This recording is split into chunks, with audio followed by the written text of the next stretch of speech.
હા, હું એટલું કહીશ કે વર્ષો પહેલાં રજનીભાઈનો મેળાપ થયો હતો પપ્પા સાથે અને ત્યારથી એમનું તલાશ્રીમાં આવવાનું થયું.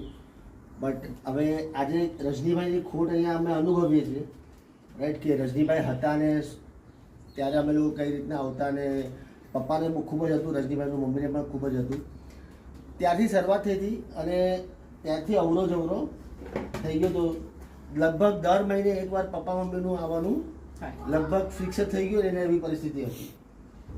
અને પછી જ્યારે રજનીભાઈ ન રહ્યા આ દુનિયામાં ત્યારે એમ હતું કે હવે તલાશ્રીમાં જશું તો કેવી રીતના જશું, રાઈટ, વસ્તુ એ સર્જાઈ ગઈ હતી. એટલે અમે ડિસ્કશન પણ કરતા કે હવે પહેલાંની જેમ જવાશે નહીં, કે કારણ કે હવે રજનીભાઈ તો રહ્યા નથી, હવે જશું કેવી રીતના જશું. બટ હું કહું ને કે રજનીભાઈ પોતાના અંશ કેમ બધે છોડીને ગયા હોય ને, અને પપ્પાના મોઢે જેટલી વાર અમારા નામ નહીં આવતા હોય એટલી વાર તો હિરેન ને વિલાસ ને જગદીશ ને, એટલે એમનો તાલમેલ આ બધા સાથે એટલો બધો થઈ ગયો હતો. ત્યાં તો છબીલભાઈ પણ આઈ થિંક સો અહીંયા જ હતા, રાઈટ. તો આ બધાના નામ એમના મોઢે એટલા જ આવતા.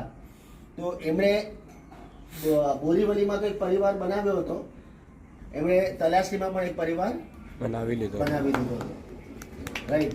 તો હવે આ પરિવાર તો છૂટે એમ હતો જ નહીં, એટલે પાછું એમનો અવરો જવરો ધીરે ધીરે સ્ટાર્ટ થઈ ગયો. અને તલાશ્રીમાં આ વિસામામાં જેટલી પણ તમે બધા સાથે હો, અમે તમારા લોકોની વાતો પણ સાંભળતા હોય છે ઘરે, અને આ લોકોનું તો ઓબ્વિયસ છે કે અમે સાંભળતા જ હોઈશું, રાઈટ. એટલે આ બધું વિસામો અને તલાશ્રીના જે જેટલા પણ સ્ટાફ કે તમે જે પણ કહો પરિવારના મેમ્બરો, એ એમને હંમેશા ખેંચીને અહીંયા લઈને આવે જ છે. એટલે કે ને કે આ લો ચુંબક જેવું થઈ ગયું, થોડો ટાઈમ થાય નહીં એટલે અમારા પપ્પાને છે ને થાય કે હવે મારે. મજાની વાત એ છે કે એમને ઘરમાં પાર્કિન્સનનો પ્રોબ્લેમ છે, પણ તમે અહીંયા જોશો તો અહીંયા એનો પ્રોબ્લેમ દૂર થઈ જાય છે, એમનો પ્રોબ્લેમ અહીંયા દૂર થઈ જાય છે, રાઈટ. તો આ જન્મદિવસની ઉજવણી આ રીતના કરવા બદલ અને તમારો બધાનો સહકાર બદલ હું તમારો આભાર માનું છું. અને જય જિનેન્દ્ર. જય જિનેન્દ્ર.